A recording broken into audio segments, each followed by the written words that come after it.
আসসালামু আলাইকুম। আজকের ক্লাসে আপনাদের সবাইকে স্বাগত জানাচ্ছি। কেমন আছেন সবাই? ওয়ালাইকুম আসসালাম। জি আলহামদুলিল্লাহ ভালো আছি। আপনারা কেমন আছেন? সবাই কি ক্লিয়ার শুনতে পাচ্ছেন, দেখতে পাচ্ছেন? ওয়ালাইকুম আসসালাম। সবাই ক্লিয়ার শুনতে পাচ্ছেন কিনা এবং দেখতে পাচ্ছেন কিনা আমাকে একটু কমেন্ট করে জানান, আমি ক্লাস শুরু করে দিব। আমি গতকাল কত পর্যন্ত করাইছিলাম? ঘনজ্যামিতির আমি আয়তাকার ঘনবস্তু এবং ঘনক পড়াচ্ছিলাম, তাই না? খুব ইম্পর্টেন্ট জায়গা। এখান থেকে ঘনজ্যামিতি থেকে প্রশ্ন আসলে এই জায়গাটা থেকে আসার সম্ভাবনা খুব বেশি। হ্যাঁ, আমার যতটুকু মনে হচ্ছে আমি আপনাদেরকে 17 নম্বর কোশ্চেন পর্যন্ত করাইছিলাম। 18 নম্বর প্রশ্ন সলভ করবো আমরা। তো 18 নম্বর প্রশ্নটা দেখেন এখানে কি বলছে।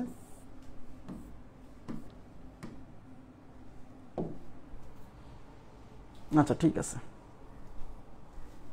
আচ্ছা 18 নম্বর প্রশ্নে বলছে একটি আয়তাকার ঘনবাক্সের দৈর্ঘ্য প্রস্থ উচ্চতা যথাক্রমে 5 সেন্টিমিটার, 3 সেন্টিমিটার ও √2 সেন্টিমিটার। তারপরে দৈর্ঘ্য মানে হচ্ছে এটা হচ্ছে এ এর মান। হ্যাঁ, এটা হচ্ছে এ। প্রস্থ মানে এটা হচ্ছে বি। আর উচ্চতা এটা হচ্ছে সি। হ্যাঁ, বলছে ওই বাক্সে সর্বোচ্চ কত দৈর্ঘ্যের একটি পেন্সিল রাখা যাবে। বাহ, বলছে ওই বাক্সে সর্বোচ্চ কত দৈর্ঘ্যের একটি পেন্সিল রাখা যাবে। সবাই একটু মনোযোগ দেন। এখানে আসলে কি চাইছে? এখানে কিন্তু বলে নাই যে আয়তাকার ঘনবাক্সের মানে সমগ্র পৃষ্ঠের ক্ষেত্রফল বের করেন, আয়তন বের করেন, এগুলো কিছু বলে নেই, বা কর্ণের দৈর্ঘ্য বের করেন, এগুলো কিছু বলে নেই। বলছে যে ওই বাক্সের মধ্যে একটা বাক্স দেওয়া আছে, সেই বাক্সের মধ্যে সর্বোচ্চ কত দৈর্ঘ্যের একটা পেন্সিল রাখা যাবে। মজার বিষয় হচ্ছে এখানে আপনাকে পেন্সিলের দৈর্ঘ্য হচ্ছে, এদিকে তাকান, কোনো আয়তাকার ঘনবাক্সে বা ঘনকের মধ্যে বলেন বা আয়তাকার ঘনবস্তুর মধ্যে বলেন, তার মধ্যে সর্বোচ্চ কত দৈর্ঘ্যের একটা কাঠি বা একটা পেন্সিল রাখা যাবে সেইটা বের করতে গেলে আপনাকে ওই আয়তাকার ঘনবাক্সের কর্ণের দৈর্ঘ্য, প্রধান কর্ণ বের করতে হবে।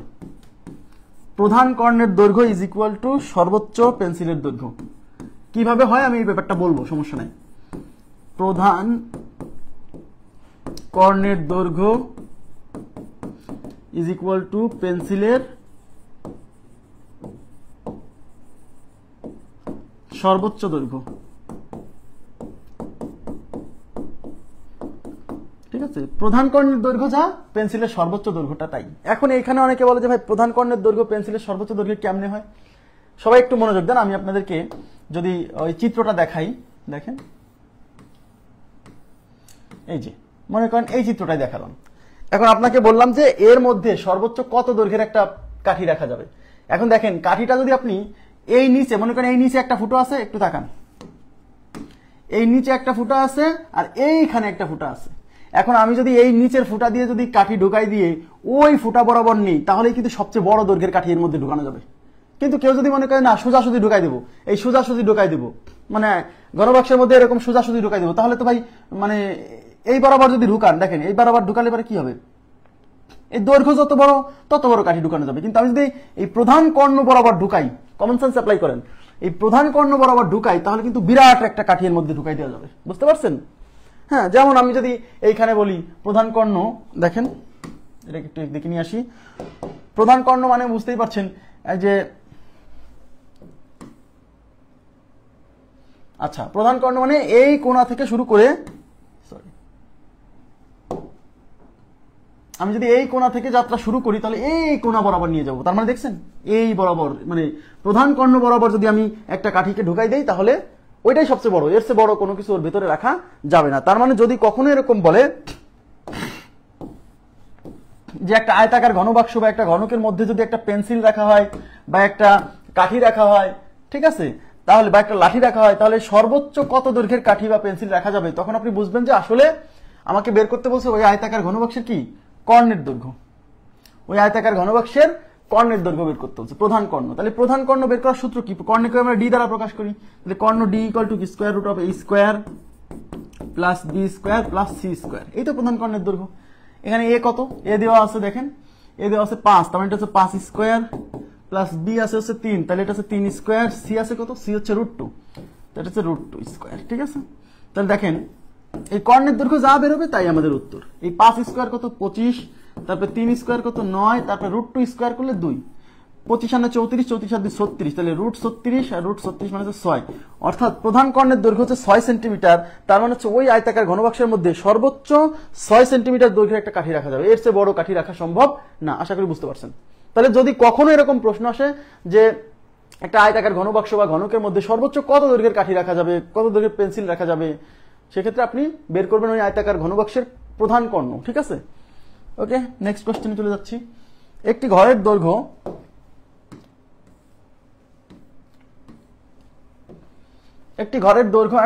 8 মিটার, প্রস্থ 6 মিটার এবং উচ্চতা 3 মিটার হলে ঘরের 4 দেয়ালের ক্ষেত্রফল কত? এই জায়গাটা একটু মনোযোগ দেন। ঘরের 4 দেয়ালের ক্ষেত্রফল, এখানে কিন্তু ভাইয়া ঘর, এটা কিন্তু আয়তাকার ঘনবাক্স না। ঘরটা কেমন হয়? ঘরটা এরকম হয় না?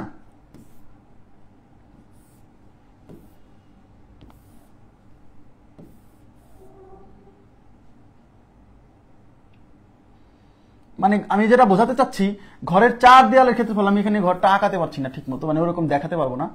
মানে আমি কিভাবে যে দেখাবো, মানে ঘরের উপরে যেটা থাকে সেটা ছাদ, ওই ছাদের ক্ষেত্রফল কিন্তু চাইনি। আবার নিচে যে ফ্লোর, ওই ফ্লোরের ক্ষেত্রফল চাইনি, চাইছে 4 দেয়ালের ক্ষেত্রফল। তার মানে বিষয়টা হচ্ছে এরকম, এই যে এখানে দেখেন, আমি এই জায়গা থেকে বোঝানোর চেষ্টা করতেছি।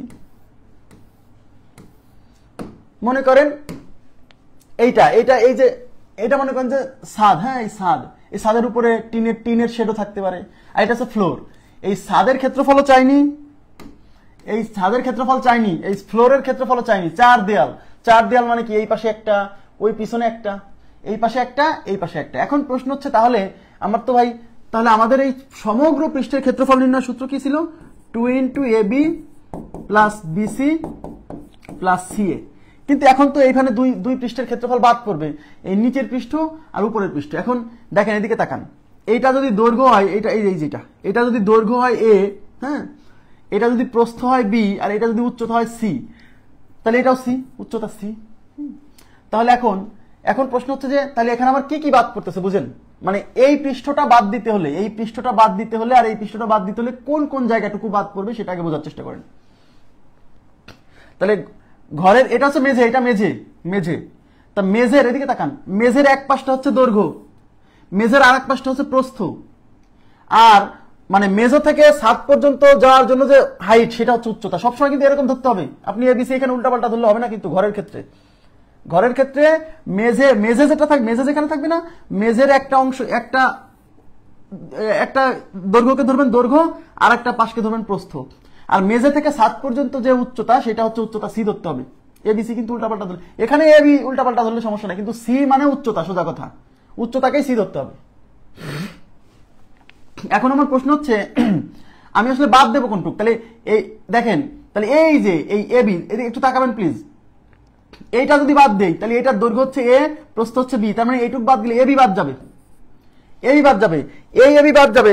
এইটা যদি AB হয়, তাহলে উপরেরটাও তো AB। এটা যদি AB হয়, উপরেরটা কি AB না? অবশ্যই, কারণ এইটা A মানে তো এইটা A। আর সবচেয়ে বড় কথা হচ্ছে যে ফ্লোরের ক্ষেত্রফল যা হয়, ছাদের ক্ষেত্রফল তো তাই হয়, কারণ ফ্লোর আর ছাদ একই রকম হয় না, বুঝতে পারছেন? তাহলে ফ্লোরের ক্ষেত্রফল যা, ছাদের ক্ষেত্রফল তাই। তার মানে এই যে AB, এই AB অংশটা, এটাও কিন্তু AB। তার মানে এই AB টুকু থাকবে না, শুধু থাকবে এটা যদি B হয়, এটা যদি C হয়, তাহলে দৈর্ঘ্য গুণ প্রস্থ মানে BC, হ্যাঁ। আর এই সামনের পোরশন, সামনে ফ্রন্টে এটা যদি A হয়, এটা যদি C হয়, তাহলে AC, অর্থাৎ BC আর AC থাকবে, AB অংশটা থাকবে না। যদি কখনো এরকম আসে যে ঘরের 4 দেয়ালের ক্ষেত্রফল, সেক্ষেত্রে সূত্র হবে আপনার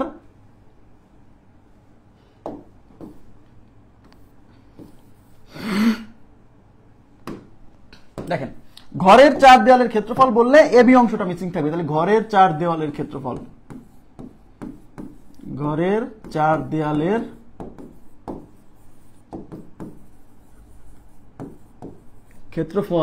is equal to 2 × BC + CA। শুধু এইটুক থাকবে, AB অংশটা থাকবে না।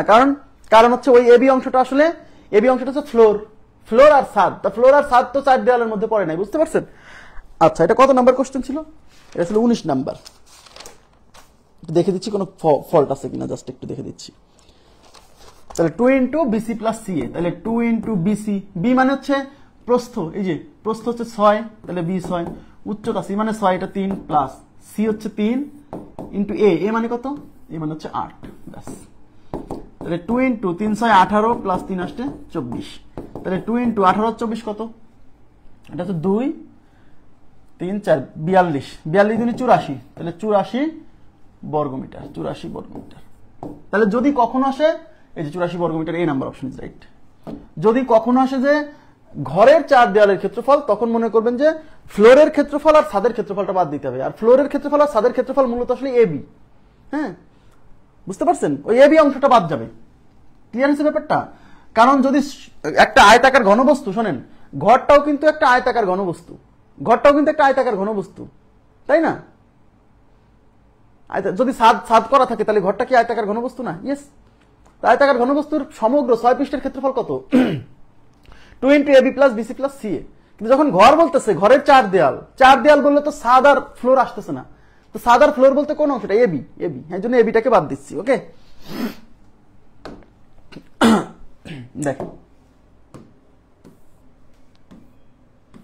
একটি আয়তাকার ঘনবস্তুর মাত্রাগুলো, এই মাত্রা বলতে আসলে দৈর্ঘ্য প্রস্থ উচ্চতা বোঝায়, বুঝছেন? মাত্রাগুলো হচ্ছে 5 সেন্টিমিটার, 4 সেন্টিমিটার ও 3 সেন্টিমিটার। এই মাত্রাগুলো বলতে দৈর্ঘ্য প্রস্থ উচ্চতা। তার মানে এটা হচ্ছে এ, এটা হলো বি, এটা হচ্ছে সি।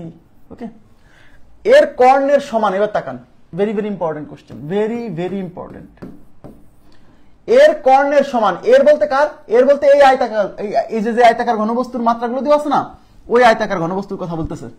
এর কর্ণের সমান ধার বিশিষ্ট, ধার মানে বাহু, আবার বলছি, ধার মানে বাহু। তাহলে এর কর্ণের সমান ধার বিশিষ্ট ঘনকের সমগ্র পৃষ্ঠতলের ক্ষেত্রফল কত? তার মানে আমাদেরকে একটা ঘনকের সমগ্র পৃষ্ঠতলের ক্ষেত্রফল বের করতে বলছে। সেই ঘনকের ধার হবে এই উপরে যে আয়তাকার ঘনবস্তুর কথা উল্লেখ করছে তার কর্ণের দৈর্ঘ্যের মানের সমান। তার মানে হচ্ছে আমরা যদি এখানে একটা আয়তাকার ঘনবস্তু আঁকাই, দেখেন,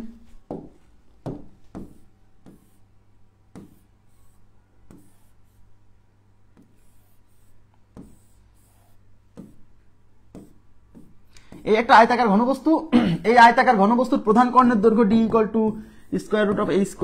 + b² + c²). এটা দিয়ে কি একটা মান বের হবে না? হবে না? হ্যাঁ, এই যে d বা কর্ণে, এই কর্ণের যে দৈর্ঘ্য বেরোবে, এই কর্ণের দৈর্ঘ্যের সমান দৈর্ঘ্য বিশিষ্ট একটা ঘনক আঁকতে হবে। মানে বুঝতেই পারছেন একটা বড় ঘনক হবে।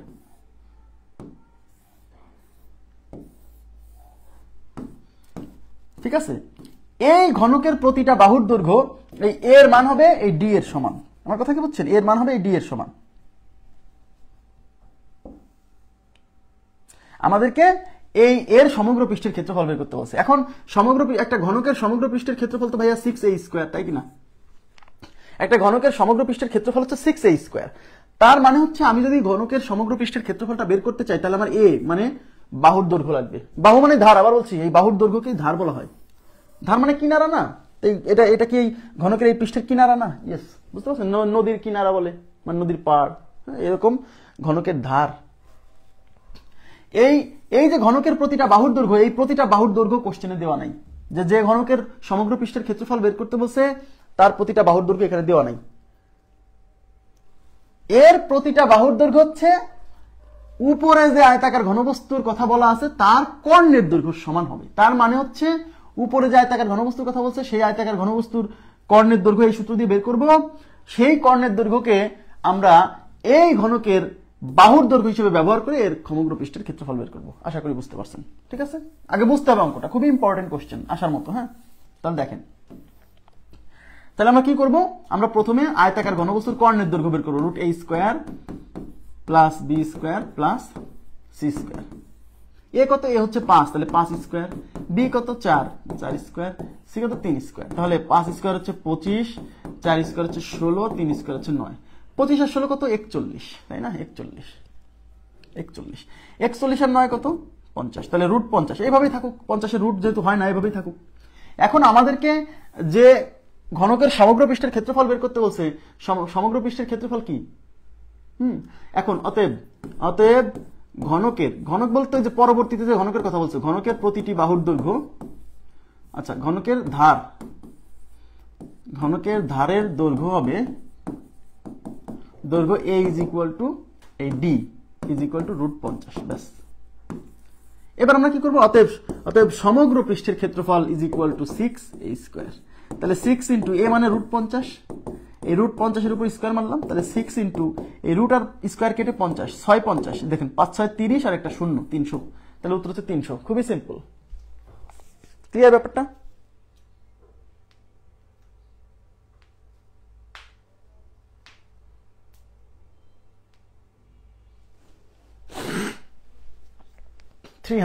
এবার যাচ্ছি পরবর্তী প্রশ্নে।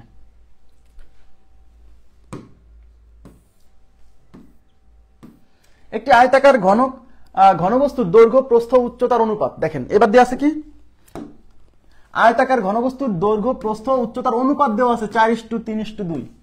তার মানে এবার কিন্তু আবার কি বলছে, এবং আয়তন দেওয়া আছে 648 ঘনমিটার হলে এর সমগ্র তলের ক্ষেত্রফল। এটা কিন্তু একটা আয়তাকার ঘনবস্তু। এখন নির্ণয় করতে বলছে কি, নির্ণয় করতে বলছে আয়তাকার ঘনবস্তুর সমগ্র তলের ক্ষেত্রফল। এখন আয়তাকার ঘনবস্তুর সমগ্র তলের ক্ষেত্রফল তো ভাইয়া 2 into AB plus BC plus CA, তাই কিনা? আয়তাকার ঘনবস্তুর সমগ্র তলের ক্ষেত্রফল হচ্ছে 2 into AB plus BC plus CA।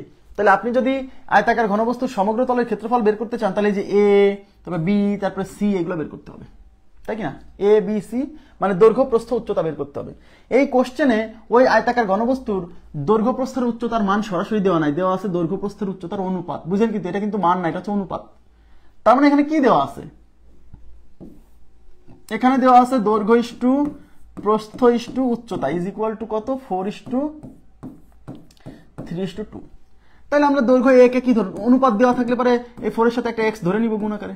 ধরলাম যে দৈর্ঘ্য 4x, প্রস্থ হচ্ছে 3x, এই যে 3 তার সাথে x, উচ্চতা c is equal two 2x। হ্যাঁ, এখন এই যে দৈর্ঘ্য প্রস্থ উচ্চতা এগুলো যদি বের করতে চান, আপনার x এর মান জানতে হবে। এই x এর মান জানার জন্য আমাদের এই যে আয়তনের মান দেওয়া আছে, আয়তন v ইকুয়াল টু কত, আয়তন v ইকুয়াল টু 648। আর আয়তনের সূত্র কি, আয়তনের সূত্র হচ্ছে দৈর্ঘ্য ইন্টু প্রস্থ ইন্টু উচ্চতা ইজ ইকুয়াল টু 648। এখন দৈর্ঘ্য এর জায়গা বসাবো হচ্ছে 4x, b এর জায়গা বসাবো 3x, c এর জায়গা বসাবো 2x ইজ ইকুয়াল টু 648। এবার আমি কি করব, এই 4 3 2 এগুলো ওই পাশে নিয়ে যাব, বা এই পাশ থেকে কাটাকাটি করে দিই। দেখেন এই 2 দিয়ে এটাকে কাটলে কতবার যায়, আচ্ছা ওখানে নিয়ে যান। এই x x x, তিনটা x গুণ করলে x কিউব হবে। আর এই পাশে 648 আছে, এই 4 এই পাশে গুণ ছিল এই পাশে এসে ভাগ হবে, 3 এই পাশে গুণ ছিল এই পাশে এসে ভাগ হবে, 2 এই পাশে গুণ ছিল এই পাশে এসে ভাগ হবে। এবার কাটাকাটি করি। দেখেন 3 দুগুণী 6, এই যে 3 দিয়ে কাটতেছি বা 4 দিয়ে কাটেন, 4 দিয়ে 64, 4 16 তে 64, এই যে 4 16 তে 64, 4 দুগুণী 8, এই 4 দিয়ে কাটলাম। এবার 2 দিয়ে কাটেন, 8 দুগুণী 16, 2 1 2, 2 দিয়ে কাটলাম। এবার 3 দিয়ে কাটেন, 3 87 81, 3 87 81, ঠিক আছে?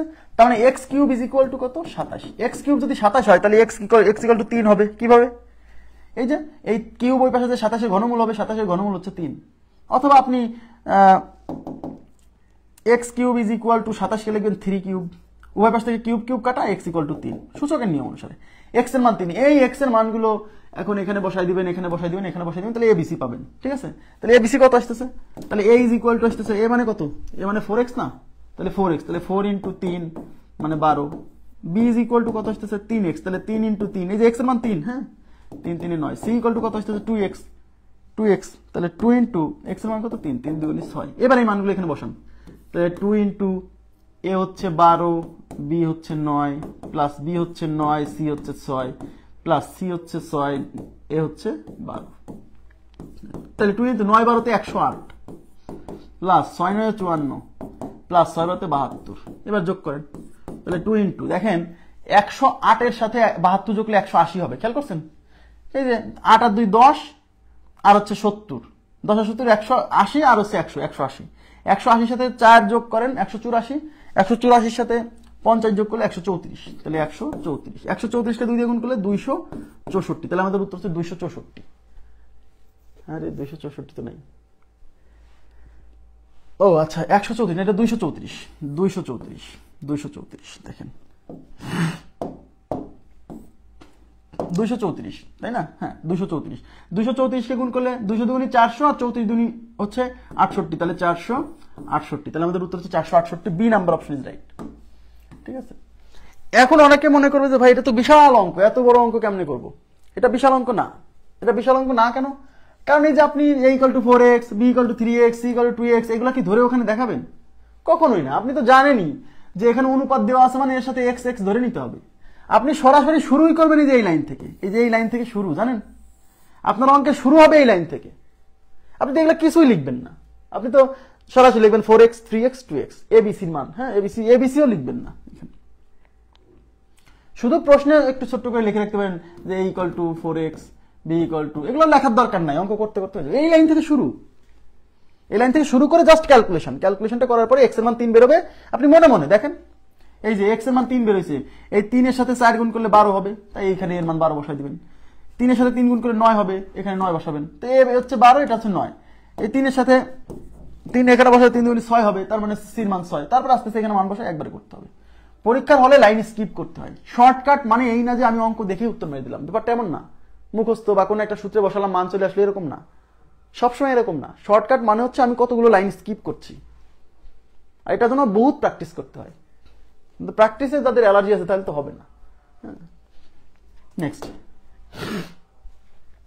দেখেন, খুবই গুরুত্বপূর্ণ, ভেরি ভেরি ইম্পর্টেন্ট কোশ্চেন। এই টাইপের প্রশ্ন পরীক্ষায় মানে মাঝে মাঝে আসে, ঠিক আছে, খুব ইম্পর্টেন্ট। দেখেন 3 সেন্টিমিটার 4 সেন্টিমিটার ও 5 সেন্টিমিটার বাহু বিশিষ্ট 3টি ঘনক গলিয়ে নতুন একটি ঘনক তৈরি করা হলো, নতুন ঘনকের বাহুর দৈর্ঘ্য কত হবে? এই টাইপের কোশ্চেন বলতে কোনটা, দেখেন এদিকে তাকান, কতগুলো বস্তুকে গলায়ে একটা নতুন বস্তু তৈরি করা হলো, বা কোনো একটা বস্তুকে কেটে অনেকগুলো ছোট ছোট বস্তু তৈরি করা হলো। এইগুলা ক্ষেত্রে আপনাকে একটা কনসেপ্ট মাথায় রাখতেই হবে যে আপনি, আচ্ছা মনে করেন এইগুলা ক্ষেত্রে ওই যে ছোট ছোট, ওইদিকে তাকান, কতগুলো ছোট ছোট বস্তুকে গলায় যখন আপনি একটা বড় বস্তু বানাবেন, তখন ওই সবগুলো ছোট বস্তুর আয়তনের যোগফল যা হবে ওই বড় বস্তুর আয়তন সেম হবে। মানে মনে রাখবেন যে কতগুলো ছোট বস্তুকে গলায় বড় বস্তু বানালে আয়তনের কোনো পরিবর্তন হয় না, ওই ছোট বস্তুগুলোর আয়তন, মোট আয়তন যা হবে বড় বস্তুর মোট আয়তন তাই হবে, আয়তন সেম থাকবে। এই কথাটাকে যদি মনে না থাকে তাহলে কিন্তু বিপদ, আয়তন একই থাকবে। এখন অনেকে বলে যে ভাই আয়তন কেমনে একই থাকে, দেখেন এদিকে তাকান, মনে করেন ছোট ছোট ঘনক আছে, এই যে এরকম 3টা ছোট ঘনক আছে, আমি দেখাচ্ছি, কনসেপ্টটা ক্লিয়ার করে দিব আজকে। এই যে একটা ঘনক, আর একটা একটু বড় দেই,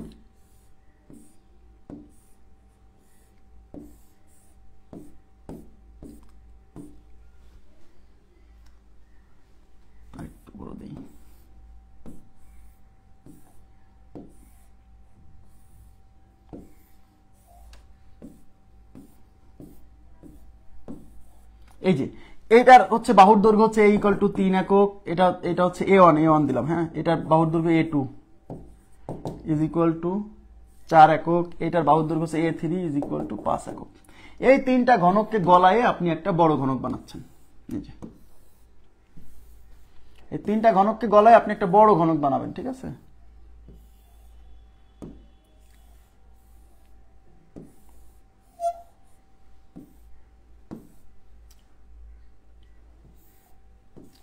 কোশ্চেনে বলছে যে এই যে নতুন যে এই 3টা গলায় আপনি কি করছেন, এই 3টা ঘনক গলায় এই বড় ঘনকটা তৈরি করছেন, ঠিক আছে। এই যে বড় ঘনকটা তৈরি হয়েছে, এই বড় ঘনকের বাহুর দৈর্ঘ্য কত চাইছে, তার মানে এই বড় ঘনকের বাহুর দৈর্ঘ্য দিলাম এইটা বের করতে বলছে। মনে রাখবেন এই ছোট ছোট বস্তুগুলোকে গলায়ে যদি নতুন কোনো বস্তু তৈরি করা হয়, অথবা বড় কোনো একটা বস্তুকে ভেঙে টুকরা টুকরা করে কেটে বা গলায়ে যে ছোট ছোট কিছু বস্তু তৈরি করা হয়, দুইটাই কিন্তু রিভার্স কেসও রাইট। ছোট বস্তুগুলোকে গলায় একটা বড় বানালাম, বড়গুলোকে কেটে কেটে ছোট বানালাম, সেক্ষেত্রে এই সবগুলো ছোটগুলোর আয়তন, মোট আয়তন যা হবে এই বড়টার মোট আয়তন তাই হবে। এই কনসেপ্টটা আপনাকে মাথায় রাখতে হবে, শুধু ঘনকের ক্ষেত্রে না, সেটা গোলক হলে গোলকের ক্ষেত্রে, মানে যে কোনো ঘনবস্তু, যে কোনো মোট আয়তনের কোনো পরিবর্তন হয় না, আয়তন সেম থাকবে। মানে ছোটগুলোর মোট আয়তন ইজ ইকুয়াল টু বড়টার আয়তন, ব্যাস।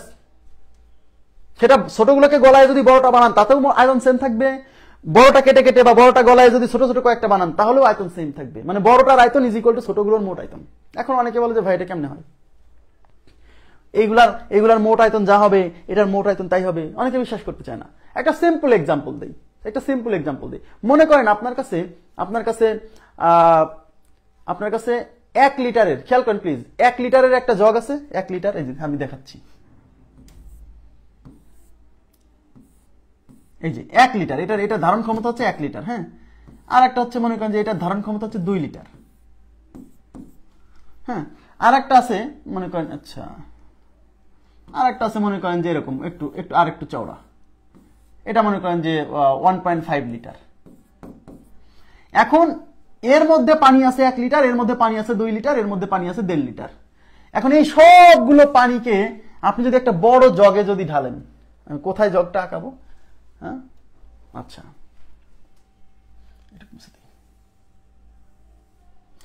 এই এই এর সব পানিকে যদি আপনি একটা বড় জগে ঢালেন, এখন আপনারা আমাকে বলেন এই সবগুলো পানি যদি এর মধ্যে ঢেলে দেই, হ্যাঁ, তাহলে এই জগে পানি কতটুক থাকবে? এখান থেকে 1 লিটার পানি দিচ্ছেন, এখান থেকে 2 লিটার, এখান থেকে 3.5 লিটার, আচ্ছা 1.5 লিটার। তার মানে এখানে পানি আসতে কিন্তু মোট 3.5 লিটার, অর্থাৎ এখানে আপনি 3.5 লিটার পানি পাবেন। তার মানে এর মধ্যে যে পানিটা আসলো সেই পানিটা কি এই 3টা জারের পানির আয়তনের যোগফল হলো না? এখানে 1 লিটার, এখানে ছিল 2 লিটার, এখানে ছিল 1.5 লিটার। তাহলে এগুলো সব পানি ঢালে যদি এখানে দেই, তার মানে কি? তার মানে এই বড়টার মধ্যে যে পানি আছে সেই পানির আয়তন আর এই 3 জনের মোট আয়তন সমান, কারণ এই 3 জনের জিনিসপত্র দিয়েই তো এটা তৈরি করা হয়েছে, এই 3 জনের ভেতরকার পানি দিয়েই তো এটা তৈরি করা হয়েছে। সুতরাং এর ভেতরে পানি তো এদের চেয়ে বেশি হবে না, এদের যোগফলের বেশি হবে না। ইয়েস, এই জন্য আয়তনটা সেম থাকে। কারণ আপনি যে এই নতুন ঘনকটা যে গলাইছেন মানে বানাইছেন, এই ঘনক বানাতে তো এইগুলোকেই ব্যবহার করছেন। তার মানে এইগুলোর মোট আয়তন যা হবে এটার তো মোট আয়তন তাই হবে, এর বেশি তো হওয়ার সুযোগ নেই। কারণ এখানে যতটুকু বস্তু ছিল এখানে তো ঠিক ততটুকু বস্তুই আছে, একটা বড় ফর্মে হয়ে গেছে, কিন্তু জিনিস তো এখানে যে যতটুকু ছিল এখানে ততটুকুই আছে। আমার কথা কি বুঝছেন? আয়তন সেম থাকবে, এই ব্যাপারটা এই কনসেপ্টটা মাথায় রাখতে হবে, আয়তন সেম থাকবে, আয়তনের পরিবর্তন হবে না, ঠিক আছে? তার মানে হলো মোট আয়তন, ছোট ঘনকগুলোর মোট আয়তন ইজ ইকুয়াল টু বড় ঘনকের আয়তন। এই কনসেপ্টটা বুঝলেই হলো। দেখেন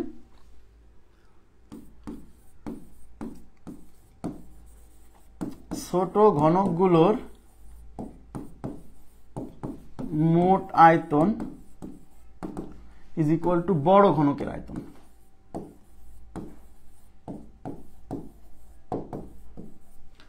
এখন ঘনকের আয়তন কি? ঘনকের আয়তন হচ্ছে এ কিউব। এ মানে হচ্ছে ঘনকের বাহুর দৈর্ঘ্য।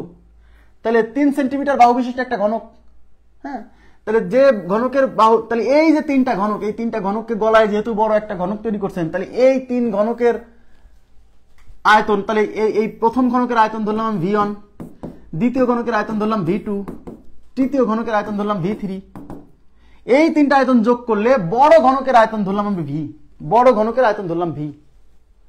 হ্যাঁ, এখন প্রথম ঘনকের আয়তন, প্রথম ঘনকের বাহুর দৈর্ঘ্য A1, আমি একটু মানগুলো এখানে লিখে রাখি। দেখেন প্রথম ঘনকের বাহুর দৈর্ঘ্য A1 ইকুয়াল টু 3, দ্বিতীয় ঘনকের বাহুর দৈর্ঘ্য A2 ইজ ইকুয়াল টু 4, তৃতীয় ঘনকের বাহুর দৈর্ঘ্য A3 ইজ ইকুয়াল টু 5। নতুন যে ঘনকটা তৈরি হবে বড় ঘনক, তার বাহুর দৈর্ঘ্য আমি ধরলাম A, তার বাহুর দৈর্ঘ্য ধরলাম A। আবার বলছি, এই A হচ্ছে নতুন যে ঘনকটা তৈরি হবে তার বাহুর দৈর্ঘ্য ইজ ইকুয়াল টু বের করতে হবে। তাহলে V1 এর জায়গায় আমি কি লিখবো? A1 cube. আয়তন মানে তো বাহুর A কিউব, তাই না? তাহলে V1 মানে প্রথম ঘনকের আয়তন, তাহলে প্রথম ঘনকের আয়তন ইজ ইকুয়াল টু প্রথম ঘনকের বাহুর কিউব, তার মানে A1 কিউব। দ্বিতীয় ঘনকের আয়তন মানে A2 কিউব, তৃতীয় ঘনকের আয়তন মানে A3 কিউব। আর এই নতুন ঘনকের আয়তন, নতুন ঘনকের বাহুর দৈর্ঘ্যকে আমি A ধরছি, তাহলে এটা A কিউব। এটাই বের করতে হবে।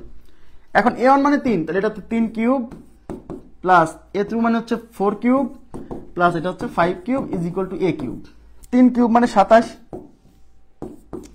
4 কিউব মানে 64, 5 কিউব মানে 125 is equal two A cube. দেখেন তাহলে কত হচ্ছে?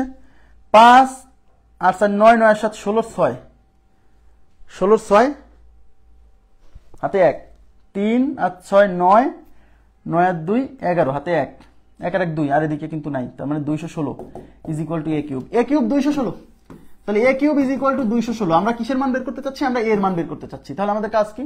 আমাদের কাজ এই পাশে পাওয়ার যেহেতু 3, তাহলে এই পাশে পাওয়ার 3 আনতে হবে। তাহলে A cube is equal two 216 মানে 6 এর কিউব। দেখছেন 1 থেকে 10 পর্যন্ত ঘন কেন মনে রাখতে বলছিলাম? এই যে জ্যামিতি ইতিহাসেও কাজে লাগতেছে। এখন আমার কথা যারা ইনস্ট্রাকশন যারা শোনে না, যারা ডাক্তারের কাছে আসে কিন্তু ডাক্তারের পরামর্শ ফলো করে না, তাদের রোগ সারবে না কখনোই। 1 থেকে 10 পর্যন্ত ঘন মুখস্থ রাখার কারণ এই জ্যামিতি ইতিহাসেও যেটা লাগতেছে। তাহলে এই কিউব কিউব কাটা, তাহলে A ইজ ইকুয়াল টু 6, অর্থাৎ নতুন যে ঘনকটা তৈরি করা হয়েছে সেই নতুন ঘনকের প্রতিটা বাহুর দৈর্ঘ্য হচ্ছে 6। আশা করি বুঝতে পারছেন, খুবই সিম্পল কিন্তু খুবই ইম্পর্টেন্ট কোশ্চেন। শুধু একটা কনসেপ্ট মনে রাখতে হবে যে কতগুলো ছোট ছোট বস্তুকে গলিয়ে যদি বড় একটা বস্তু তৈরি করা হয়, অথবা একটা বড় বস্তুকে কেটে বা গলিয়ে যদি ছোট ছোট বস্তুতে তৈরি করা হয়, তাহলে ছোট বস্তুগুলোর মোট আয়তন আর বড় বস্তুটার মোট আয়তন একই হয়, সেম হয়। ওকে, ক্লিয়ার? এখন অনেকে বলে ভাই এটা তো অনেক বড় অঙ্ক। কখনোই বড় অঙ্ক না, আমি তো আপনাকে বুঝাইছি। এগুলো লিখবেন আপনি? কখনোই না। আপনি তো ভাই শুরুই করবেন, আপনি মনে মনে দেখেন কোথা থেকে শুরু করবেন আমি বলে দিচ্ছি। আপনি মনে মনে, আপনি তো জানেনই যে এই ছোট বস্তুগুলোর আয়তন যোগ করলে বড় বস্তুর আয়তন সমান হবে। তাহলে প্রথমটার বাহুর দৈর্ঘ্য 3 হলে প্রথমটার আয়তন হচ্ছে 3 কিউব, পরেরটার বাহুর দৈর্ঘ্য 4 হলে তার আয়তন হচ্ছে 4 কিউব, তারপরেরটার বাহুর দৈর্ঘ্য 5 হলে আয়তন হচ্ছে 5 কিউব। আর এই তিনটা আয়তন যুক্ত করলে নতুন যে ঘনক হবে তার আয়তনের সমান হবে। মনে মনে ধরেই নেবেন নতুন ঘনকের বাহু হচ্ছে a, তাহলে নতুন ঘনকের আয়তন হচ্ছে a কিউব।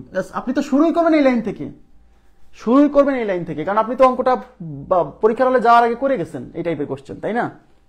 তারপরে এখানে 27 প্লাস 64 প্লাস 125, এই তিনটা যোগ করলে 216 হচ্ছে, is equal two a cube. তাহলে a cube 216 equal to 6, is equal to 6, তাহলে 216 মানে 6 কিউব। ব্যাস, নেক্সট। খুবই ইম্পর্টেন্ট, এই যে আরেকটা দিয়েছে এটা আরো বেশি ইম্পর্টেন্ট, আগেরটা যত গুরুত্বপূর্ণ ছিল এটা আরো ইম্পর্টেন্ট। হ্যাঁ দেখেন, very very important.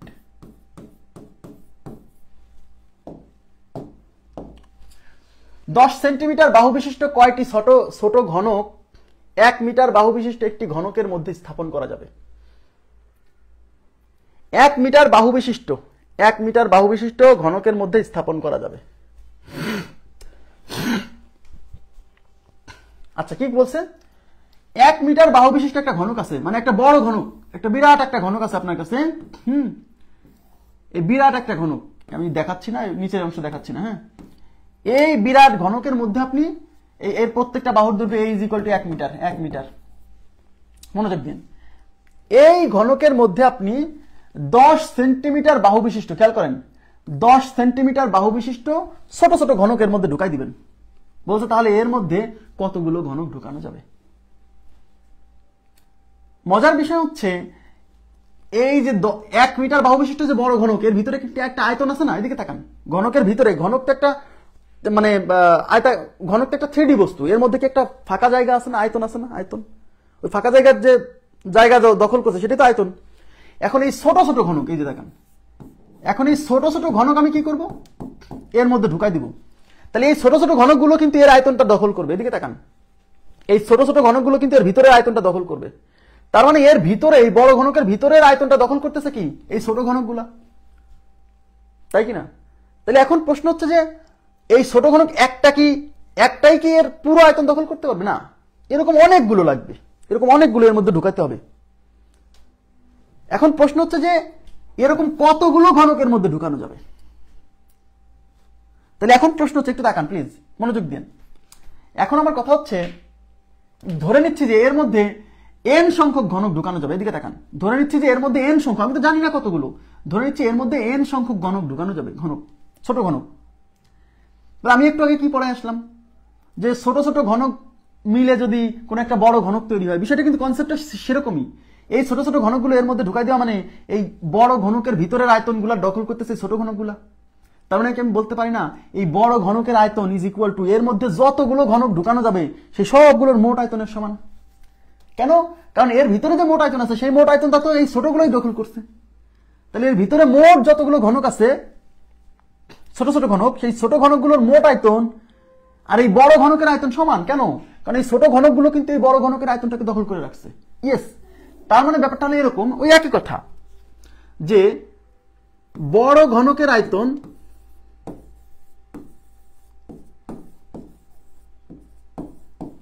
Is equal two একটি ছোট ঘনকের। আচ্ছা, এখন প্রশ্ন হলো যে এর মধ্যে কতগুলো ঘনক আছে? ছোট ঘনকের মধ্যে কতগুলো আছে? n সংখ্যক।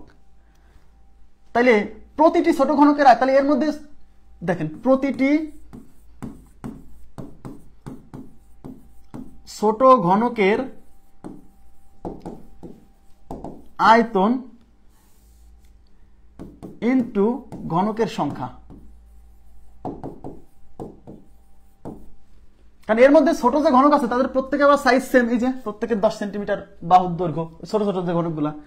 তাহলে এর মধ্যে প্রত্যেকটা ছোট ঘনকের প্রতিটা ছোট ঘনকের আয়তনকে এর মধ্যে যতগুলো ঘনক ধরছে তার সংখ্যা দিয়ে গুণ করলে কি এই ছোট ঘনকগুলোর মোট আয়তন পাবো না?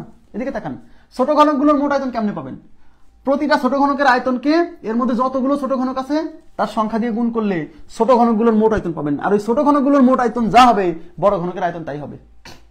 তাহলে বড় ঘনকের, এদিকে তাকান, তাহলে বড় ঘনকের আয়তন বুঝতে পারতেছেন? তাহলে এখন আমি এই ঘনকের সংখ্যাই বের করতে হবে যে এর মধ্যে ছোট ঘনক কয়টা আছে। এই যে 10 সেন্টিমিটার বাহু বিশিষ্ট কয়টি ছোট ঘনক 1 মিটার বাহু বিশিষ্ট একটি ঘনকের মধ্যে স্থাপন করা যাবে। এই ছোট ঘনকের সংখ্যা, এই ছোট ঘনকের সংখ্যাকে আমরা n দ্বারা প্রকাশ করব। তাহলে এটা হচ্ছে বড় ঘনকের আয়তন। খেয়াল করেন, আমি ছোট ঘনকের সংখ্যা যেহেতু বের করব, এটা রেখে দেন, আর এই অংশটা এই পাশে গুণ আছে, এটা এই পাশে নিয়ে আসেন। এই যে এটা এই পাশে গুণ ছিল, এটা এই পাশে নিয়ে আসলাম। প্রতিটি ছোট ঘনকের আয়তন, ওই পাশে গুণ ছিল, এই পাশে ভাগ হলো, ইজ ইকুয়াল টু কি হচ্ছে? ইজ ইকুয়াল টু ঘনকের সংখ্যা মানে ছোট ঘনকের সংখ্যা। এই হলো সূত্র, যে বড় ঘনকের আয়তনকে একটা ছোট ঘনকের আয়তন দিয়ে যদি আমি ভাগ করি তাহলে এর মধ্যে কতটা ছোট ঘনক আছে সেটা খুঁজে পাওয়া যাবে। ব্যাস, এই যে ঘনকের সংখ্যা। তাহলে ঘনকের সংখ্যা বের করার সূত্র, শুধু ঘনক না, যে কোনো কিছু, বড় কোনো একটা বস্তুর মধ্যে যদি ছোট ছোট কোনো কিছু ভয় দেই তাহলে ওর মধ্যে ছোট ছোট বস্তু কয়টা দেওয়া যাবে সেটা আমরা কেমনে পাবো? খুবই সিম্পল, ওই বড় বস্তুর আয়তনকে ভাগ করব একটা ছোট বস্তুর আয়তন দিয়ে, তাহলে পাবো যে ওর মধ্যে কতগুলো ছোট বস্তু আছে। কেন? কারণ এই বড় আয়তনটাকে দখল করছে কিন্তু ছোট ছোট বস্তুগুলাই। তাহলে এই পুরো আয়তনটাকে যদি আমি একটা আয়তন দিয়ে ভাগ করি তাহলে তো পাবো এর মধ্যে কতগুলো এরকম ছোট ছোট বস্তু আছে। ইয়েস, এই জন্য এই হলো কনসেপ্ট যে কিভাবে এই সূত্রটা আসে যে ভাই ঘনকের সংখ্যা ইকুয়াল টু বড় ঘনকের আয়তন ইজ ইকুয়াল টু প্রতিটি ছোট ঘনকের আয়তন। আমি দেখালাম, বাট আমরা পরীক্ষা হলে তো এটা করবো না। আমরা পরীক্ষা হলে সরাসরি এই যে ঘনকের সংখ্যাকে আমরা n দ্বারা প্রকাশ করবো। ঘনকের সংখ্যা হতে পারে, তারপর এর মধ্যে অন্য কোনো বস্তু রাখলে সেই বস্তুর সংখ্যা, এর মধ্যে যা রাখবো ছোট ছোট বস্তু তার সংখ্যা, সেটাকে n দ্বারা প্রকাশ করবো। এটা n ইজ ইকুয়াল টু বড় বস্তুর আয়তন। বড় বস্তু বলতে কি বোঝাচ্ছি? এই ঘনকটাকে বোঝাচ্ছি। বড় বস্তুর আয়তন ডিভাইডেড বাই একটি ছোট বস্তুর আয়তন, প্রতিটি ছোট বস্তুর আয়তন।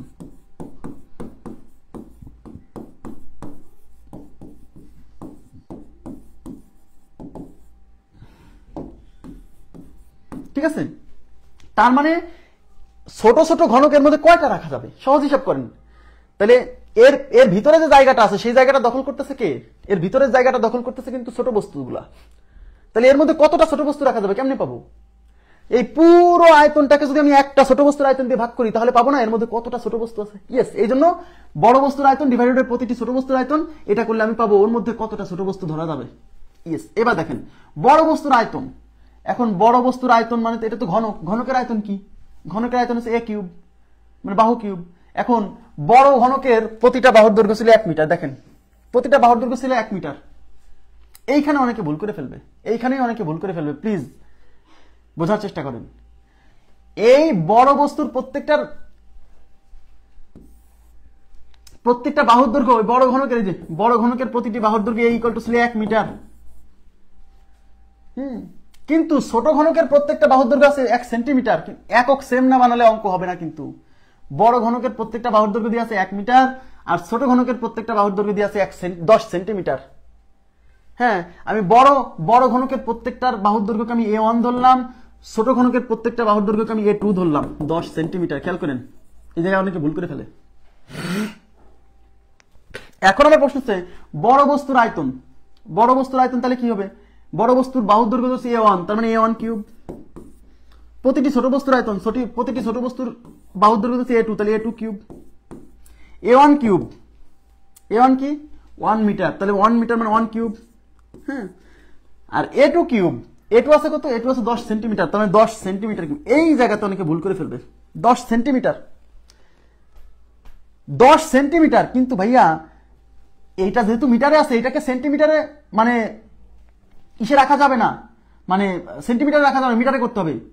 হয় দুইটাকেই মিটার বানাই ফেলতে হবে, নাহলে দুইটাকেই সেন্টিমিটার বানাই ফেলতে হবে। আপনার যেটাতে সুবিধা হয়, বুঝছেন? কিন্তু একটার বাহুর দৈর্ঘ্য আছে মিটারে, একটার বাহুর দৈর্ঘ্য আছে সেন্টিমিটারে, হবে না। দুইটাকেই হয় সেন্টিমিটার বানাতে হবে, একক সেম না হলে অঙ্ক হবে না। কারণ একক সেম না হলে তো উপরে আছে মিটার, নিচে আছে সেন্টিমিটার, মিটার আর সেন্টিমিটার কাটে না। বুঝতে পারতেছেন আমার কথা? এই জন্য হয় এটাকে সেন্টিমিটার বানাতে হবে, নাহলে এটাকে মিটার বানাতে হবে। এটাকে সেন্টিমিটার বানানো সহজ। আমার কথা কি বুঝতেছেন? এটাকে সেন্টিমিটার বানানো সহজ। দেখেন 1 মিটার মানে 100 সেন্টিমিটার, ব্যাস। Okay fine. এবার বড় ঘনকের, বড় বস্তুর আয়তন, বড় ঘনকের আয়তন, তাহলে বড় ঘনকের প্রত্যেকটা বাহুর দৈর্ঘ্য 100 সেন্টিমিটার, তাহলে আয়তন মানে হচ্ছে বাহু কিউব, তাহলে বাহু হচ্ছে 100 সেন্টিমিটার, তাহলে 100 কিউব। আর প্রতিটা ছোট বস্তুর আয়তন হচ্ছে 10 সেন্টিমিটার, সরি বাহুর দৈর্ঘ্য 10 সেন্টিমিটার, তাহলে ওর আয়তন হবে 10 কিউব। 100 কিউব মানে কি? 100 কিউব মানে 3টা 100 গুণ আছে, তাই কি না? 10 কিউব মানে কি? 3টা 10 গুণ আছে। এই শূন্য এই শূন্য কাটা, এই শূন্য এই শূন্য কাটা, এই শূন্য এই শূন্য কাটা, তাহলে এলে 100 আর একটা শূন্য, তাহলে এক লেখে 3টা শূন্য মানে 1000। কত? 1000। তার মানে ঘনকের সংখ্যা, ছোট ঘনকের সংখ্যা 1000, অর্থাৎ ওর মধ্যে 1000টা ছোট ঘনক রাখা যাবে। আপনারা বুঝছেন কিনা বলেন? অঙ্কটা এতটাই গুরুত্বপূর্ণ যে এই অঙ্কটা মানে প্রত্যেকবারই কোথাও না কোথাও দেখা যায়। কত নম্বর কোশ্চেন? 23 নম্বর প্রশ্নের উত্তর হচ্ছে 23-এর সি। আমি আবার বলছি, শুধু এই যে ছোট বস্তুর সংখ্যা n ইজ ইকুয়াল টু বড় বস্তুর আয়তন ডিভাইডেড বাই ওর মধ্যে যে বস্তুগুলা রাখছি তার প্রত্যেকটা আয়তন। কারণ ওই বড় বস্তুর আয়তনটাকে দখল করতেছে কিন্তু ওই ছোট বস্তুগুলা, তাহলে পুরো বড় বস্তুর আয়তনকে একটা ছোট বস্তুর আয়তন দিয়ে ভাগ করলে ওর মধ্যে কতটা ছোট বস্তু আছে সেটা পাওয়া যায়। ঠিক আছে? আপনি সরাসরি এই লাইন থেকে অঙ্ক করবেন, এটাও লেখা লাগবে না, আপনি জানেনই তো, আপনি এই লাইন থেকে শুরু করবেন ব্যাস। কিন্তু আবার বলছি এখানে খেয়াল রাখতে হবে এই মিটার সেন্টিমিটার দুইটাকে সেম একক না করলে কিন্তু অঙ্ক হবে না। নেক্সট,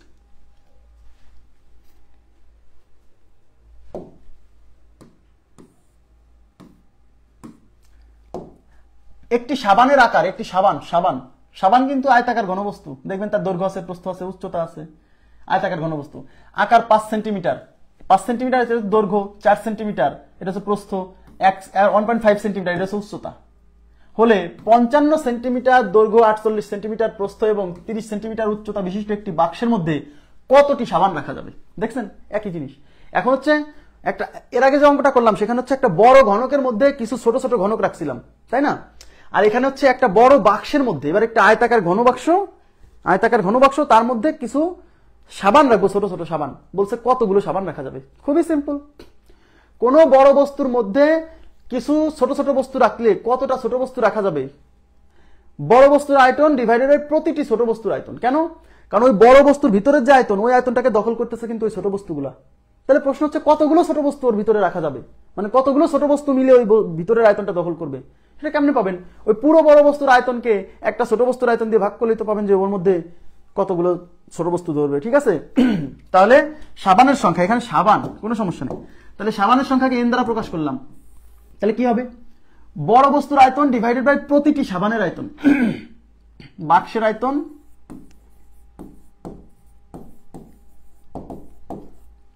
ডিভাইডেড বাই একটি সাবানের আয়তন। বাক্সের আয়তনকে একটা সাবানের আয়তন দিয়ে ভাগ করলে পাবেন যে ওখানে কতটা সাবান রাখা যাবে। খুবই সিম্পল, হ্যাঁ, কিন্তু ইম্পর্টেন্ট, অনেকবার আসছে এই টাইপের প্রশ্ন। ঠিক আছে? দেখেন এখন বাক্সের আয়তন মানে কি? এগুলা কিন্তু ঘনবস্তু, দৈর্ঘ্য প্রস্থ উচ্চতা আছে, তাহলে দৈর্ঘ্য ইন্টু প্রস্থ ইন্টু উচ্চতা। দৈর্ঘ্য হচ্ছে 55 সেন্টিমিটার, এই যে বাক্সের 55 সেন্টিমিটার, প্রস্থ হচ্ছে 48 সেন্টিমিটার, উচ্চতা হচ্ছে 30 সেন্টিমিটার, ব্যাস। দেখেন উপরে কিন্তু এই তিনটাই কিন্তু সেন্টিমিটার আছে, আবার এই সাবানের আকারগুলো কিন্তু সেন্টিমিটার সেন্টিমিটার সেন্টিমিটার, তার মানে এককগুলো সেম করাই আছে, আমার কোনো চেঞ্জ করা লাগবে না। এবার নিচে কি? প্রতিটি সাবানের আয়তন। এখন সাবানও তো আয়তাকার ঘনবস্তু, তাহলে সাবানের আয়তন হচ্ছে দৈর্ঘ্য ইন্টু প্রস্থ ইন্টু উচ্চতা। দৈর্ঘ্য হচ্ছে 5, প্রস্থ হচ্ছে 4, উচ্চতা হচ্ছে 1.5। এখন ক্যালকুলেশন করার সময় আপনাকে কিন্তু সাবধান হতে হবে। অনেকেই আছে সহজ সরল মানুষ, এটাকে গুণ করে একটা বড় সংখ্যা আনবে, তারপর এটাকে গুণ করে একটা বড় সংখ্যা আনবে, তারপরে কাটাকাটি করার চেষ্টা করবে। কেন? আপনি এটা কেন করবেন? অনেকে কি করে জানেন? অনেকে এই বাক্সের আয়তনটা আলাদা করে বের করে, তার প্রতিটি সাবানের আয়তনটা আলাদা করে বের করে, হ্যাঁ, এখানে গুণ করে একটা বড় সংখ্যা নেই, যেগুলো গুণ করে একটা বড় সংখ্যা নেই, এগুলা গুণ করে একটা বড় সংখ্যা নেই, তারপর ভাগ করে। কেন? দরকার কি? গুণ করতে সময় লাগবে না? আপনি এইভাবেই করে দেবেন, এইভাবেই রেখে দেবেন। এখন কাটাকাটি করেন, 5 দিয়ে 55-কে 11 বার, হ্যাঁ, 4 দিয়ে এটা যাবে 12 বার। দেখেন এই 1.5 এর পয়েন্ট তুলে দেন, পয়েন্ট তুলে দিলে পয়েন্টের জন্য 1, পয়েন্টের পরে 1 ঘর একটা শূন্য, এই 15 দিয়ে এটা যাবে 2 বার, ব্যাস। তাহলে 11 গুণ 12 গুণ 2 গুণ 10, দেখেন তাহলে 11 গুণ 12 গুণ 2 গুণ 10। দেখেন আমি একটা কাজ করি, সেটা হচ্ছে এই 11কে রেখে দিচ্ছি, আর এই 12 দুগুণী 24, 10কে রেখে দেন, কারণ 10 দিয়ে গুণ করা সহজ। এবার 24 অক্ষে 24 এর 4 হাতে হচ্ছে 2, 24 কে 24 আর 2 26, আর এই 10 এর জন্য একটা শূন্য বসে গেল, 2640, 2640 আছে, এই যে 2640। এখন ক্যালকুলেশন কি কঠিন? কোনো কঠিন না। আপনারা কি বুঝছেন? এই যে এই টাইপের কোশ্চেনগুলো বুঝতেছেন? এই টাইপের কোশ্চেনগুলো খুব ইম্পর্টেন্ট পরীক্ষা আসার মতো। যে একটা বড় বস্তুর মধ্যে কিছু কিছু ছোট বস্তু ঢুকাই দিয়ে বলে যে এর মধ্যে কতটা ঢুকবে।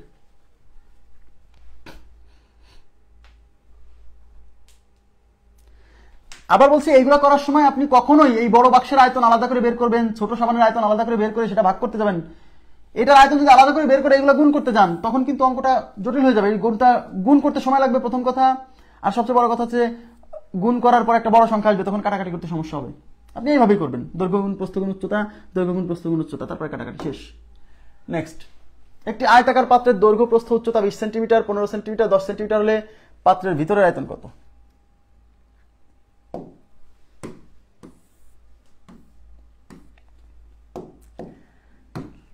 আচ্ছা, তো পাত্রের ভিতরের আয়তন আমরা কিন্তু এতক্ষণ দৈর্ঘ্য গুণ প্রস্থ গুণ উচ্চতা করে যেটা বের করতেছি, সেটা কিন্তু ভিতরে যে ফাঁকা জায়গা আছে ওই ফাঁকা জায়গার আয়তনটাই বের করতেছি কিন্তু। হ্যাঁ, যেমন ঘরের ভিতরের আয়তন কত? দৈর্ঘ্য গুণ প্রস্থ গুণ উচ্চতা। এটা কি করতেছি জানেন? এই যে ঘরের ভিতরে যে ফাঁকা জায়গা আছে না, ওই ফাঁকা জায়গার আয়তনটা বের করতেছি। হ্যাঁ, ভিতরের আয়তন। ঠিক আছে। একটি আয়তাকার পাত্রের দৈর্ঘ্য প্রস্থ উচ্চতা 20 সেন্টিমিটার, 15 সেন্টিমিটার, 10 সেন্টিমিটার হলে পাত্রের ভিতরের আয়তন কত?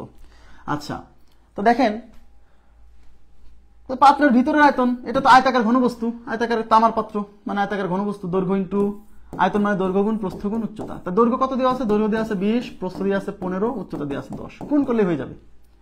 এইটা সেন্টিমিটার আছে, এটা সেন্টিমিটার আছে। এখন অনেকে বলে ঘন সেন্টিমিটার কিভাবে আসলো? দেখেন, এটা কত আছে? এটা আছে 20 সেন্টিমিটার, তাহলে 20 এই যে সেন্টিমিটার ইন্টু এটা কত আছে? 15 সেন্টিমিটার ইন্টু উচ্চতা কত আছে? 10 সেন্টিমিটার।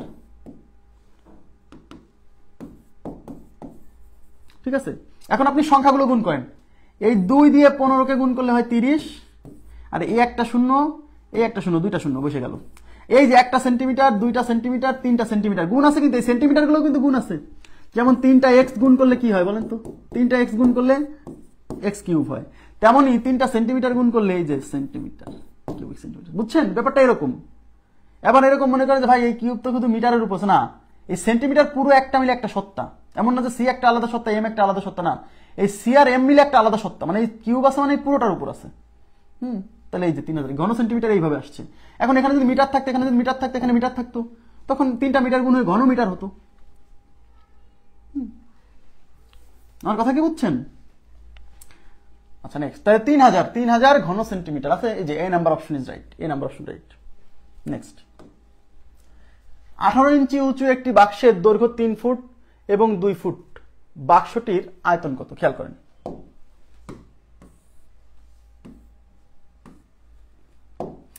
আঠারো ইঞ্চি উঁচু মানে এটা হচ্ছে উচ্চতা, বুঝছেন? এটা হচ্ছে উচ্চতা, উচ্চতা মানে সি, দৈর্ঘ্য এটা হচ্ছে এ, প্রস্থ এটা হচ্ছে বি, বলছে বাক্সটির আয়তন কত। তার মানে সোজা কথা, একটা বাক্সের দৈর্ঘ্য প্রস্থ উচ্চতা দেওয়া আছে, বাক্সের আয়তন চাইছে।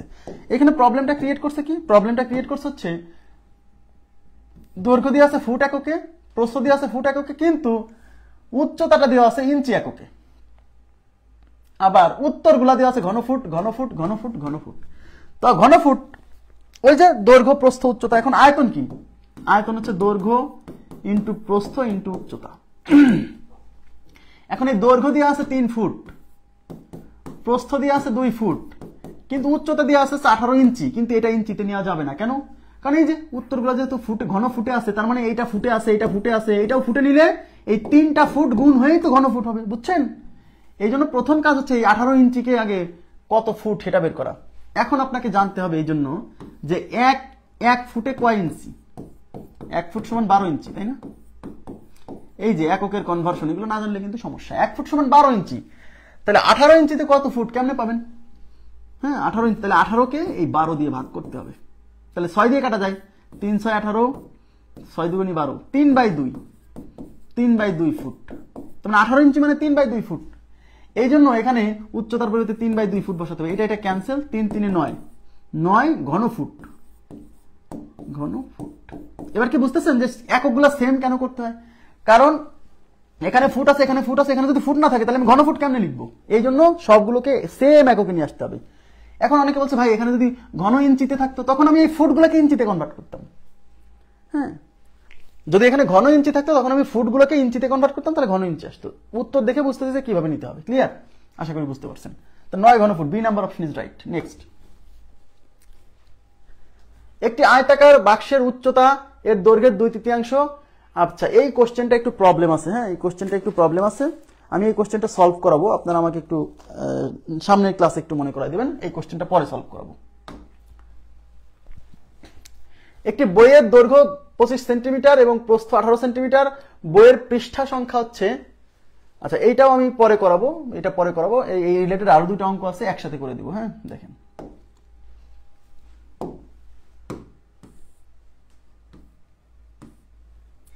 সাতাশ থাকলো যদি দুটি ঘনকের আয়তনের অনুপাত 27:1 হয়, তাহলে তাদের বাহুর অনুপাত কত? এই টাইপের কোশ্চেন পরীক্ষা আসার মতো। হ্যাঁ, ইম্পর্টেন্ট, ভেরি ভেরি ইম্পর্টেন্ট।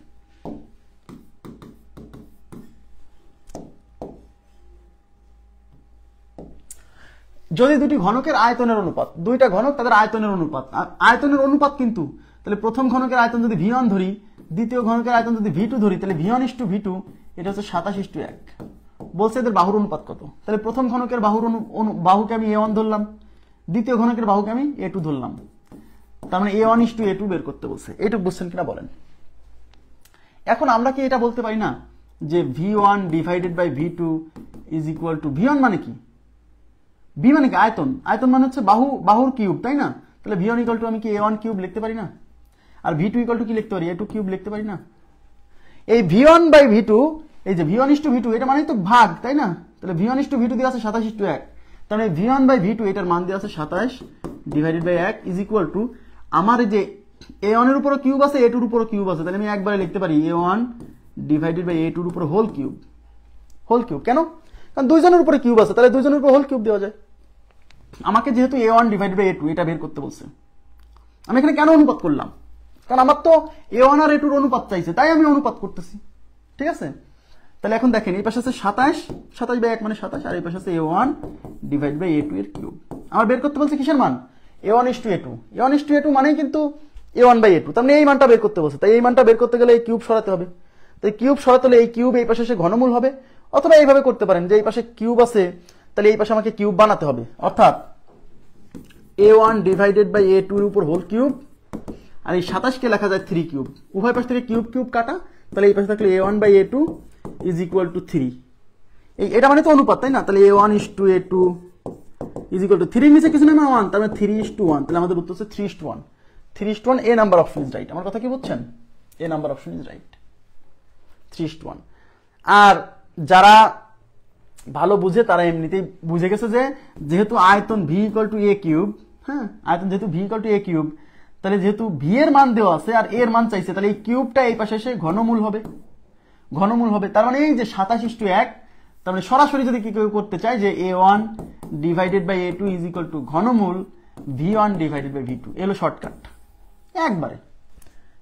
তো ঘনমূল, তাহলে A1 by A2 is equal to ঘনমূল V1 এর মান হচ্ছে 27, V2 এর মান হচ্ছে 1। তাহলে এই ঘনমূলটা কার উপর আছে? 27 এর উপর আছে, 1 এর উপর আছে। 27 এর ঘনমূল 3 আর 1 এর ঘনমূল 1, তার মানে 3:1, অর্থাৎ A1 by A2 equal to 3:1। যে বোঝে সেই এইভাবে করে ফেলবে, আর যে একটু স্লো বোঝে সেই পুরো প্রসেসটা ফলো করবে। হ্যাঁ, কিন্তু অঙ্কটা সহজ। নেক্সট কোশ্চেনে চলে যাচ্ছি। নেক্সটে কি বলছে? দুটি ঘনকের আয়তনের অনুপাত। দেখেন, দুইটা ঘনকের আয়তনের অনুপাত 8:27 হলে তাদের পৃষ্ঠতলের ক্ষেত্রফলের অনুপাত কত? একটু খেয়াল করেন, অঙ্কে বের করতে বলছে কিন্তু পৃষ্ঠতলের ক্ষেত্রফল। এখান থেকে ঘনক, পৃষ্ঠতলের ক্ষেত্রফল। এখন আমার প্রশ্ন হচ্ছে, পৃষ্ঠতলের ক্ষেত্রফল বলতে কি সমগ্র পৃষ্ঠতলের ক্ষেত্রফল চাইছে নাকি এক পৃষ্ঠের তলের ক্ষেত্রফল চাইছে? মনে রাখবেন, সমগ্র পৃষ্ঠতলের ক্ষেত্রফলের অনুপাত যা হবে, এক পৃষ্ঠতলের ক্ষেত্রফলের অনুপাত তাই হবে। কিভাবে? কারণ ধরেন এখানে তো দুইটা ঘনক, ধরেন প্রথম ঘনকের সমগ্র পৃষ্ঠের ক্ষেত্রফল 6A1²। A1 A2 কেন ধরতেছি? যেহেতু দুইটা ঘনক, তাহলে একটা ঘনকের বাহুর দৈর্ঘ্যকে A1 ধরতেছি, আর একটা ঘনকের বাহুর দৈর্ঘ্যকে A2 ধরতেছি। আর একটা ঘনকের বাহুর দৈর্ঘ্য হচ্ছে ঘনকের পৃষ্ঠতলের ক্ষেত্রফল 6A2²। এই 6 কেটেই যাবে। এই জন্য এক পৃষ্ঠের ক্ষেত্রফলের অনুপাত বের করলে যা হবে, সমগ্র পৃষ্ঠতলের ক্ষেত্রফল বের করলে তাই হবে, সমস্যা নেই। তার মানে এখানে কিন্তু বাহুর দৈর্ঘ্যের অনুপাত চাইনি। আগের কোশ্চেনে যেমন বাহুর দৈর্ঘ্যের অনুপাত চাইছিল, মানে A1:A2, আর এই অঙ্কে চাইছে সমগ্র পৃষ্ঠতলের ক্ষেত্রফলের অনুপাত। তাহলে প্রথমটার সমগ্র পৃষ্ঠতলের ক্ষেত্রফল 6A1², দ্বিতীয়টার সমগ্র পৃষ্ঠতলের ক্ষেত্রফল 6a2 স্কয়ার, তার মানে হলো এইটা বের করতে বলছে। এটা যদি বের করতে চান আপনাকে এই a1 আর a2 এটার মান জানা লাগবে, তাছাড়া তো হবে না, বা a1 আর a2 অনুপাত জানতে হবে। এই জন্য প্রথমে আমরা এটা বের করব, তারপর সেই মানটা এখানে বসাই দিলে হয়ে যাবে, ঠিক আছে? আচ্ছা, তাহলে দুটি ঘনকের আয়তনের অনুপাত মানে v1 ডিভাইডেড বাই v2, এটা দেওয়া আছে 8 ডিভাইডেড বাই 27, বুঝছেন কিনা বলেন? 8 ডিভাইডেড বাই 27।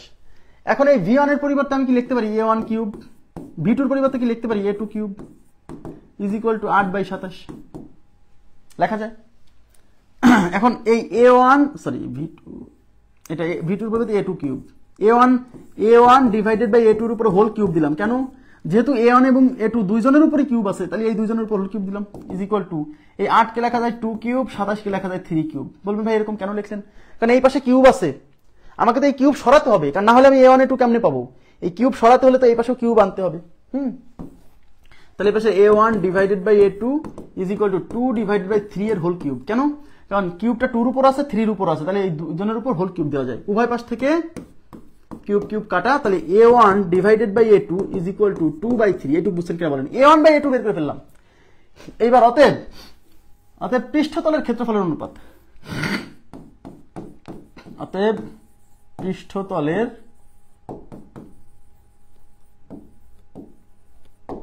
পৃষ্ঠতলের ক্ষেত্রফলের অনুপাত is equal to 6a1 square divided by 6a2 square. এই 6 কেটেই যাবে, সমস্যা নেই। এই a1 এর ভ্যালু কত? এই যে a1 এর ভ্যালু হচ্ছে 2 আর a2 এর ভ্যালু কত? 3। তাহলে এখানে আপনি এর পরিবর্তে a1 এর পরিবর্তে বসায় দেন 2 স্কয়ার, a2 এর পরিবর্তে বসায় দেন 3 স্কয়ার। 2 স্কয়ার মানে 4, 3 স্কয়ার মানে 9, মানে 4:9। আমার কথা কি বুঝছেন? এখানে বাহুর দৈর্ঘ্য চাইনি, বাহুর দৈর্ঘ্য চাইলে উত্তর কিন্তু 2:3 হয়ে যেত। এখানে যেহেতু ক্ষেত্রফলের অনুপাত চাইছে, তাই বাহুর দৈর্ঘ্যের অনুপাত বের করে তারপর আবার ক্ষেত্রফলের অনুপাত মানে স্কয়ার করে উত্তর করতে হবে। তার মানে 4:9, B number option is right. এই আগের যে অঙ্কটা সলভ করলাম, এই অঙ্কটাকে আপনি আরেকটু ভিন্নভাবে আপনাকে দেখাই দিই, দেখেন।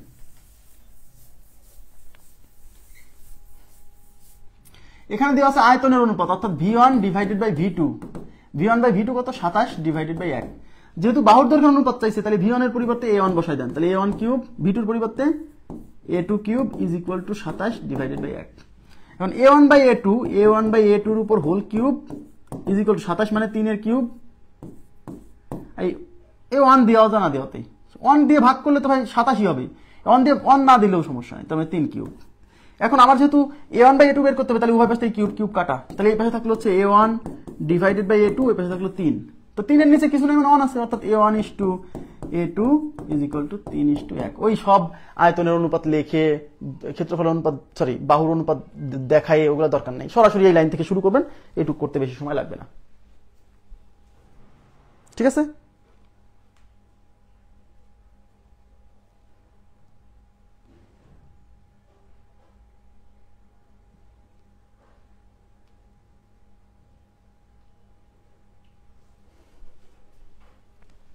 আচ্ছা, আমি চলে যাচ্ছি পরবর্তী প্রশ্নে। 30-এর পরে 31।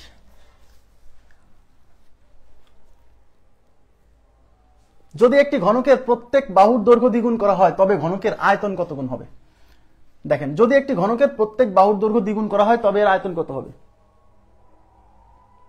আচ্ছা, এখান থেকে নতুন টাইপ শুরু, তো এটা আমি এখান থেকে আগামীকাল শুরু করব। এখান থেকে আমরা আগামীকাল পড়াবো, অর্থাৎ 31 নাম্বার কত পর্যন্ত করালাম? 30 পর্যন্ত। ওদিকে বাকি থাকলো কি? 27, 28। আগামী ক্লাসে এই ঘনবস্তু শেষ হয়ে যাবে, আয়তাকার ঘনবস্তু শেষ হয়ে যাবে। এখান থেকে আমরা আগামী ক্লাসে শুরু করবো। আজান দিয়ে দিছে তো, এখন ক্লাসটা আপাতত ক্লোজ করছি। আগামী ক্লাস মানে আগামীকাল মানে ঈদের আগে আমি এই ঘনজ্যামিতির যতটুকু আছে এটা শেষ করে দিয়েই বাড়িতে যাবো ইনশাআল্লাহ, ঠিক আছে? তো আজকের মতো এই পর্যন্ত রাখছি। ভালো থাকবেন সবাই, আল্লাহ হাফেজ।